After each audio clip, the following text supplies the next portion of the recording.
Okay, hindi na po sana ako mag-vlog ngayong gabi. Pero meron po kasing kumuha ng aking atensyon na sabi niya, paano niya nasabing save siya? Dahil daw, makinig po mabuti ha, baka po ganito po kayo. Save daw siya dahil pag nakakarinig daw siya ng mga worship songs, naiiyak daw siya tapos nagtataas siya ng kamay niya. Well, tama po ba yon? Ito ang sagot ko. At ito ang sagot ng Bible. Hindi ko po sagot. Hindi po. Mali po yon. Dahil ang pakikinig ng music, hindi lang po worship song. Kapag ka nakarinig ka ng music na love song, tapos in love ka dito sa lalaking ito o dito sa babaeng ito, hindi ba parang tumatalo ng puso mo? Makinig po mabuti, importante po to. Pag nakakarinig ka ng anything na maganda, meron niyang bugso sa damdamin mo. Meron niyang tinatawag na epekto sa mga hormones mo. Kaya ikaw ay nade-delight to listen. Nade-delight ka na ulit-ulitin yung plaka o yung CD para patugtugin mo. Dahil, naaano ka ron kumbaga naa-apply ka. Diba? Tulad ng mga asong yan, na-apply dahil may dumaan. Ganyan po yan. Thank you, dogs, for setting me a nice example here. Helping me to set a nice example. Ganyan po ibig ko sabihin.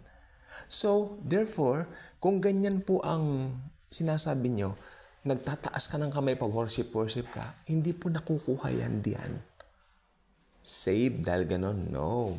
Hindi po. Diba? Kasi hindi lang naman sa worship song ka pwedeng maiyak. Pwede ka rin maiyak sa mga awitin na nakakaiyak. Pwede ka rin maiyak sa mga movies na nakakaiyak.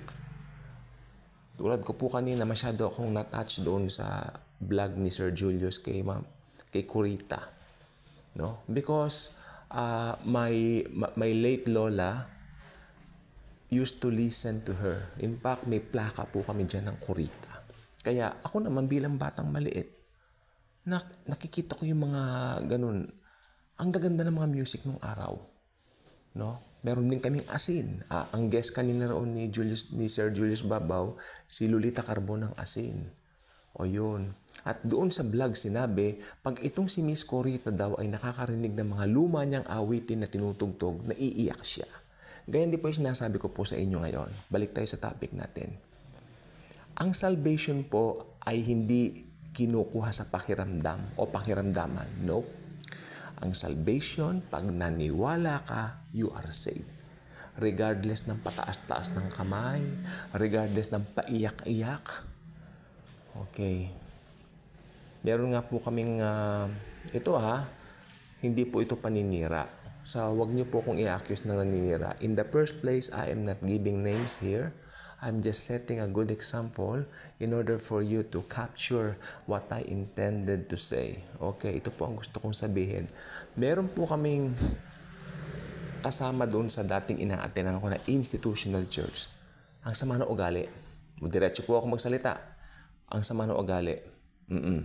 Actually, kasama namin ito dati doon sa aming networking Ito pong taong ito, talagang sinusulot niya yung mga buyers ng ibang mga clients o ng mga ibang kasamahan namin. To the point na nagagalit na sa kanya karamihan. Pero wala rin siyang pakialam. Masyado siyang brutal magsalita, brutal mag-message. Sa messenger lang talagang umuusok yung mga galit sa kanya ng mga tao na siya raw ay maloko, ganun, bla bla bla. Minsan sa GC, kung ano yung mga sinasabi. Pero itong gusto kong sabihin, pag nandun siya sa church, institutional church, paiyak-iyak siya. Siya ang pinakamaraming nailuluha, pero kilala naman siya ng mga tao doon. Ayun ang talagang masasabi ko hanggang ngayon, doubt ako doon kung meron talaga siyang actual conversion kay Jesus. Hindi po ako nanghusga. Sabi ko po, I'm doubting that person. Walang bunga. Walang bunga. Maniwala kayo sa akin, walang bunga. At ito pa po, pumupunta po doon, sinabi ng pastor namin doon dati, siya raw, at saka yung asawa niya ay inanyayahan nito. Okay? At ang intention niya, kasi raw, siya raw ay nakaklose yata ng deal. Oo. Tinawag niya yung pastor at ang asawa nito inimbitahan niya sa kung hindi ako nagkakamali sa Savory, no? Ewan ko kung anong branch dito, saan banda dyan, hindi ko alam. Pagkatapos, orderin po ninyo ang pinakamahal, babayaran ko. Tapos, kasi pag in-order nyo ang pinakamahal, alam ko pagpapalain pa ako lalo. Ay, sister, upo ka kanong pastor. You got the wrong intention, sabi niya. Si Jesus, sabi niya, pagpapalain ka kasi kung tinanggap mo talaga siya sa puso mo. Ayun. Napag-usapan din namin yung dating pastor. So talagang sabi ko, wow, talagang disaster yung mga niya sa pakikisama niya sa ibang mga tao. Pero kung Sunday, paiyak-iyak. Pinag-uusapan nga namin, siya yata yung pinakamaraming naiyak. Talagang maniwala po kayo sa akin na ang daming luha na lumalabas sa kanya. Tintignan ko siya Doon ba nakukuha? At eto pa po. Eto pa, inamin niya straight from her mouth. Hindi rin siya nagbabasa ng Bible gano. And I doubt, baka hindi nga talaga.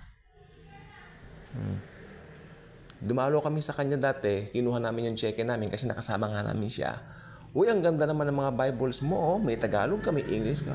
Hindi ko nga nababasa yung mga yun Pinagmalaki pa niya sa akin. Alam mo naman, busy tayo, naintindihan ako ni Lord, kapa niya. Galing. Ang galing. Okay ang lusot niya, no? Totoo naman po naintindihan siya ni Lord. Pero kasi I believe, kung naging Kristiyano ka, food for the soul ang Bible. You cannot live without food, right?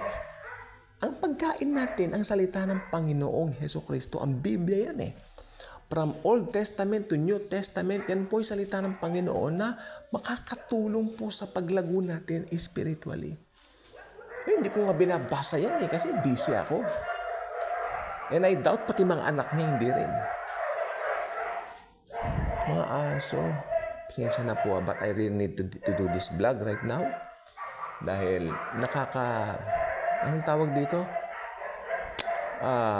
Nakaka-alarma po yung ganyan na kaisipan. Na paiyak-iyak. Siya po ang maibibigay kong paiyak-iyak na pataas-taas ng kamay. At saka yung isa pa naman, iba namang usapan po ito. Ano naman po rito, medyo may edad na rin po sa pananampalataya. Nung ipinasok po kasi yung aral ng Pure Grace o ng Full Grace Ministry talaga na, ito po yung nagque-question ng marami sa bakit sa grace. Ibig sabihin, aabuso na raw ba sa kasalanan? Ganon. Tapos nung nakasakay kami minsan sa kotse, nagdadrive yung isang brother namin, nasa car kami, nasa kotse kami. Sabi niya ganyan, ako, pinagmamalaki ng sister nito, ako, maski may pure grace pa na yan, basta ako nagmamakaawa pa rin akong patawarin ako sa Panginoon. Gusto ko pa rin yung talaga naglululuhod ako sa Panginoon. Maski, nasa grace na tayo, kanya, pero gusto ko yung nagmamakaawa pa rin ako sa Panginoon. Kanya. Alam mo, sabi ko sa isip ko po, Diyos ko, hindi niya alam sinasabi niya. Patawarin mo po siya. Hindi niya alam ang kanyang sinasabi, Lord Jesus. Diba? Bakit po gustong-gusto niyo yung tinanong ko? Siyempre doon, yung naiiyak ako Gustong-gusto ko yung naiiyak kanya. At saka, dito po sa FB ito pong, marami dito, anong worship song naiyak ka? Bakit gustong-gusto mong maiyak? Anong problema? Dahil emotions ang pinagbabasihan nila, hindi yung truth. Magandang maiyak ako, naiyak ka, fine, naiyak ka, pero wag mong gagamiting sukatan ng salvation yan. Dahil may kasama kami, sinasabi ko, ang tawag nga sa kanya ng mga kasama na yan, maldita. Pinakamaldita. Pas paiyak-iyak paglinggo. Walang repentance. Paiyak-iyak. Tapos, pag eto pa po, minsan nagkaroon kami ng parang hindi siya interesado sa mga usaping spiritual, parang ganon. Pumupunta lang pala sa church yata para kumuha ng blessing. So hindi, kasi kung i-rate ko siya ngayon, ewan ko lang po kung nagbago na, pero the last time na nakita ko siya, rating her, 1 to 10, kung ligtas siya, I think nasa 8 yung possibility hindi. Yan, coming from me. Kasi, bakit nga pa gano'n? Iyak-iyak. Ano pong worship song sa Facebook? Kailan lang na naiyak kayo? Ako yung still ng Hillsong. Alam niyo yung still ng Hillsong? Ganun ba yon? Kailangan ka bang umiyak? Hindi. Magagaya naman kayo dun sa nag-invite sa amin na church na kulto. Kulto talaga to, ha? Oh. Aba, inimbitahan kami roon, no? Pagdating namin, sabi ng pastor, may mga iba dyan, nagsasabi, hindi rin nawawalang kaligtasan. Pag nagkasala ka, mawawala ang kaligtasan. Oh, inubo siya ng inubo. Tawa lang kami ng mga kasama ko. Tatawa kami. Hindi namin maiwasan. Alam namin, hindi maganda yun, pero pinipigil namin tumabi, nagtatawa talaga kami. Anong oras na hindi pa kami pinapakain nung anniversary nila? Alam niyo kung bakit po? Dahil hindi sila pwedeng lumabas ng kanilang church nang hindi sila umiiyak at hindi nila kinoconfess yung mga nagawa nilang kasalanan that day. OMG. Tapos nakayuko kami, nagtitingin ng makasama, nagtatawanan kami. Alam namin hindi kami dapat matawa pero hindi namin mapigilan, tao lang kami. After that, sabi, ang ganda po ng inyong message. Ay, siyempre, anong pastor na matanda? Siyempre, pinag-aaralan ko yan. Kanya, aba, nasa pedestal siya, pil na pil niya. Pero uncle, di pa kami kumakain pagkain dito. Pakainin itong mga batang ito. Kanya. Siyempre, pinuri ko Pinuri namin, di ba? Yes. Hindi sila pwedeng lumabas daw. Alam niyo ba, tinanong ko yon? Bakit po, uncle, hindi sila pwedeng lumabas nang hindi umiiyak? Siyempre, kanyang ganoon. Hindi sila mahuhugasan ng Panginoon kung hindi sila umiyak. Kanya, Panginoon ko. Nakikita ko raw ba yung baptismal pool? Meron siyang baptismal pool sa taas. Nakikita mo ba yun, iho? Kanya sa akin. Yung baptismal pool doon. Opo, ako.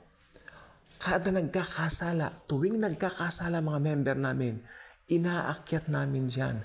Kada week, binabautismo namin ulit.